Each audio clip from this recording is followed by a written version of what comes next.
Hello বন্ধুরা, good morning সবাইকে। আজ হলো মহাসপ্তমী। সকাল সকাল এসেই দোকানটা খুলে নিলাম, কারণ চলে যেতে হবে বরমশাইয়ের দোকানে। বাবাও চলে এসেছে সকাল সকাল আজকে। তো আমি এখন দোকান থেকে চলে যাচ্ছি ঘরের দিকে। বাবা আছে দোকানে, ঘরের দিকে গিয়ে চা পাতা আর চিনিটা নেব। চা পাতা তো কেনাই আছিল, আর চিনিটা কিনলাম, কিনে এখন মায়ের ঘরে রাখবো। কারণ এরপরে মা যাবে একটু দোকানে, বাবা আবার ঘরে আসবে। কারণ আমি একটু বরমশাইয়ের দোকানে বেশিক্ষণ থাকবো আজকে।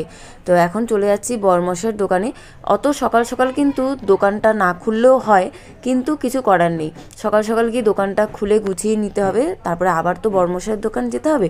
ওই জন্যই সকাল সকাল গিয়ে আগে দোকানটা খুলে গুছিয়ে নিই।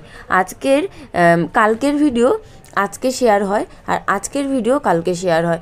এই যে তোমরা যে পুরো ভিডিওটা দেখছো আজকের, এটা হলো সপ্তমীর ভিডিও, ঠিক আছে? তো আমি চলে এলাম বরমশাইয়ের দোকানে। আর আজ থেকে না সবাই একটু বাইরেও দোকান বসিয়েছে। এই দেখো, রেলিংয়ের ভেতরে কিন্তু সবার দোকান, আর রেলিংয়ের বাইরে আজ থেকে ছোট্ট মতন একটা ডালা করে এর মধ্যে সমস্ত দোকানের জিনিস অল্প অল্প করে নিয়ে এখানে বসা হয়েছে। কতটা যে খাটনি, এই জিনিসটা আগে এমনি ছিল না।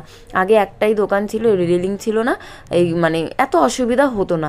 এখন একটু অসুবিধা হয়, এই যে রেলিংয়ের বাইরে এত জিনিস এনে আর ছোট্ট ছোট ডালার মধ্যে অল্প অল্প মাল দিয়ে বসাতে হবে। এবার সবাই এখানে দোকান বসিয়েছে আজকে সপ্তমীর থেকে। তো আমার বরমশাই বসিয়েছে সকাল থেকে, তো আমিও চলে এলাম তার জন্য তাড়াহুড়ো করে। এসে বসেছি, এই যে রেলিংয়ের ভেতরেই আমি বসে আছি। বরমশাই আবার গেছে লেবু জল আনতে আমার জন্য, ওর জন্য। রেলিংয়ের ভেতরে আমি বসে আছি কেন, বাইরে বরমশাই থাকবে, ভেতরে আমি থাকবো। যেটা যখন লাগবে একটু দিতে পারবো, সুবিধা হবে খুব। তা না হলে অনেকটা ঘুরে ঘুরে আসতে হবে, আর কাস্টমার ততক্ষণে চলে যাবে।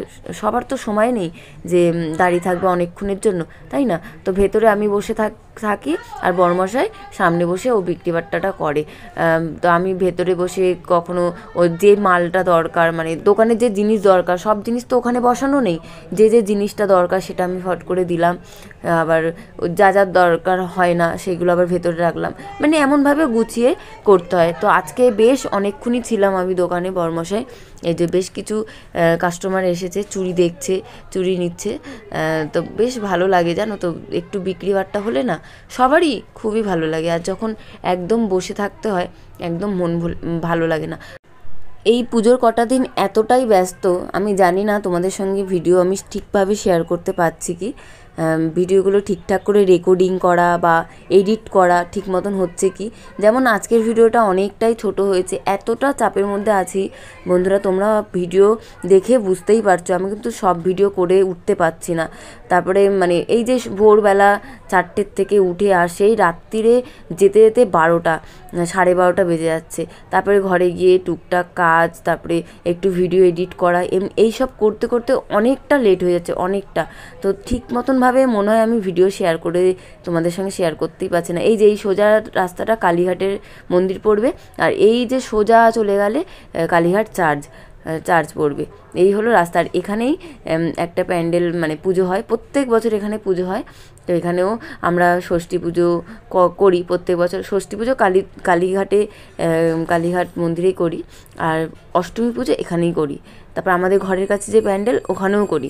এই দুটো প্যান্ডেলেই করা হয়, কখনো ঘরের কাছে, কখনো এখানে, যেখানে থাকতাম সেখানেই করা হয়।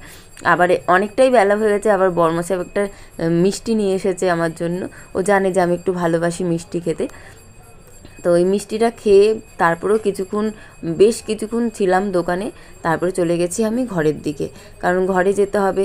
ঘরে গিয়ে আবার একটুখানি খেয়ে দিয়ে চলে যেতে হবে আবার নিজের দোকানে, কারণ বাবা আর মা দুজনেই চেঞ্জ করে ছিল অনেকক্ষণ সময়। প্রথমে তো সকালবেলা বাবা এসেছিল, তারপর আবার এখন মা আছে।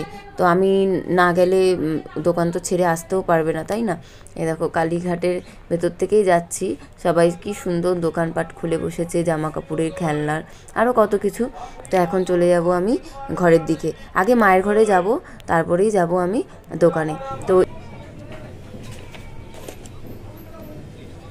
আমাদের এখানে দুর্গাপুজোর প্যান্ডেলদের থেকে প্রসাদ দিয়েছে, দেখো কত সুন্দর খিচুড়ি, পোলাও, এখানে পায়েস ছিল, চাটনি, তারপরে তরকারি। কিসের তরকারি এটা? চচ্চড়ি, তরকারি না, দুটো করে এরকম ভাঁড় দিয়েছে বড় বড়। আরও 2 দিন দেবে, কাল পরশু। আলুর দমও দিয়েছে, হ্যাঁ কি সুন্দর।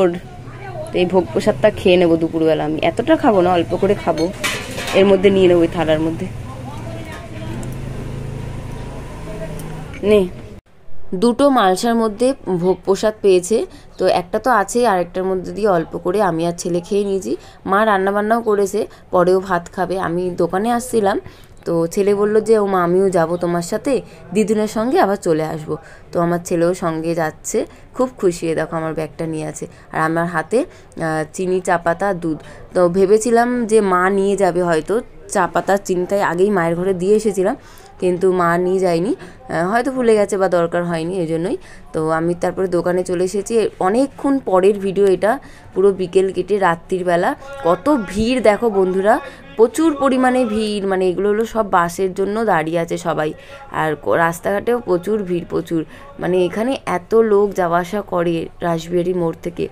আর এখন বাজে প্রায় 10:50। আমি কিন্তু আস্তে আস্তে এবার গোছাতে শুরু করব। বরমশাই এখনও আসেনি, অন্য অন্য দিন এই সময় চলে আসে, বরমশাইও আসেনি, কারণ বরমশাইয়ের ওদিকেও একটুখানি চাপ আছে, তার জন্য আর আসেনিও। তো আমি এদিকে আস্তে আস্তে করে দোকানটা বন্ধ করতে থাকি, তার মধ্যে বরমশাই হয়তো চলেই আসবে।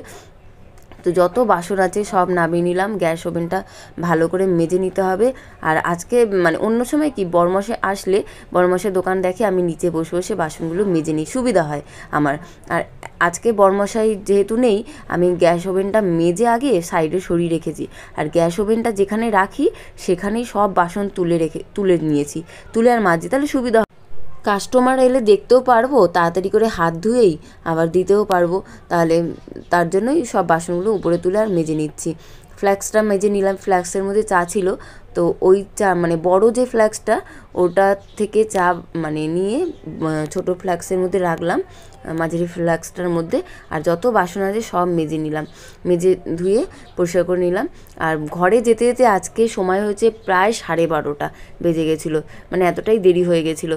সারা রাতও দোকান খুলে রাখা যায়, কিন্তু আমি আর খুলে রাখলাম না। বাবাও বলল, বরমশাই বলল সারা রাত দোকান খুলে রাখতে হবে না, যদি কেউ আমার সঙ্গে থাকতো একজন, তাহলে কিন্তু সারা রাত আমি দোকানটা খুলে রাখতে পারতাম, কিন্তু যদি একটু না ঘুমাই তাহলে পরের দিন আবার দোকানদারি করতে পারবো না ঠিক করে। তারপর নিজের দোকানও, আবার বরমশাইয়ের দোকান যেতে হবে, দুটো দোকান চেঞ্জ করে করে যেতে হবে, তাই না? তো অনেকটা কষ্ট হয়ে যাবে। সারা রাত দোকান খুলে রাখলে একটু বিক্রিবাট্টা হয়। এই কটা দিন, আর 2টো দিন বাকি, অষ্টমী, নবমী, দশমী, তো এই কটা দিনই বাকি, তারপর তো আবার যেমন তেমনই হয়ে যাবে। তো যাই হোক বন্ধুরা, এখানেই ভিডিও শেষ করছি।